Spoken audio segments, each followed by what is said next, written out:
శ్రీగురుభ్యో నమః. సదాశివసమారంభాం శంకరాచార్యమధ్యమాం అస్మదాచార్యపర్యంతాం వందే గురుపరంపరాం. భారతీ కరుణాపాత్రం భారతీ పదభూషణం భారతీ పదమారూఢం భారతీ తీర్థమాశ్రయే. నిజమైన పూజ ఏది? పూజ ఏ విధంగా చేయాలి?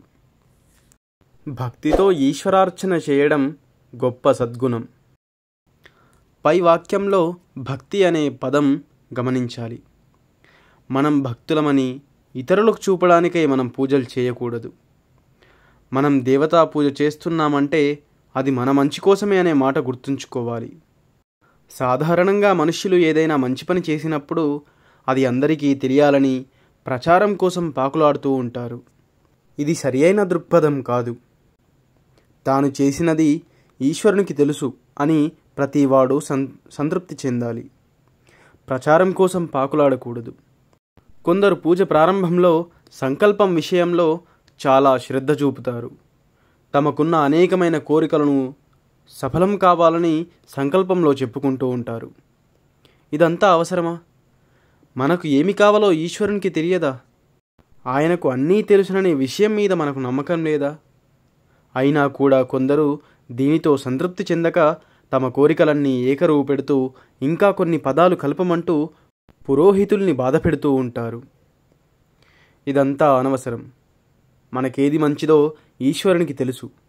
ఈశ్వరుడు మన విషయంలో అనుగ్రహిస్తే మనం ఇక సంపాదించుకొనవలసినదేదీ లేదు. కుచేలుడు శ్రీకృష్ణుని దగ్గరికి వెళ్ళినప్పుడు తనకేమి కావాలో చెప్పలేదు.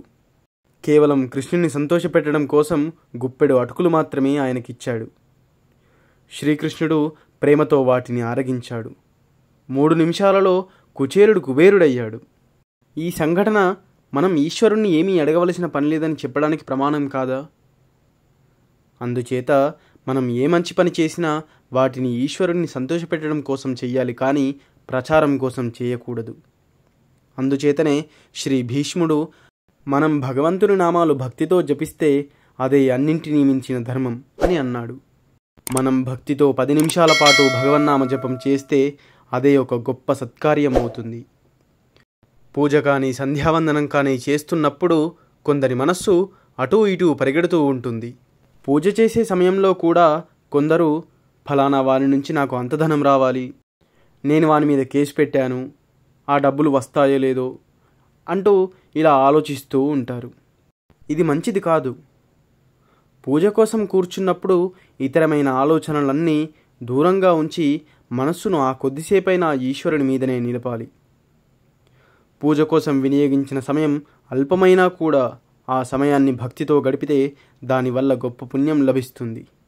పరమ పూజ్య జగద్గురు శంకరాచార్య శ్రీ మహాసన్నిధానం శ్రీ శ్రీ శ్రీ భారతీ తీర్థ మహాస్వామి వారికి సాష్టాంగ నమస్కారములు తెలుపుకుంటూ సెలవు తీసుకుంటున్నాను. సర్వం శ్రీ గురు దివ్యచరణారవిందార్పణమస్తు. నేను చెప్పే విధానం నచ్చినట్టయితే దయచేసి వీడియోను లైక్ చేసి ఛానల్ను సబ్స్క్రైబ్ చేయండి. మీలో ఒక్కరు సబ్స్క్రైబ్ చేసినా నన్ను చాలా ప్రోత్సహించిన వారవుతారు.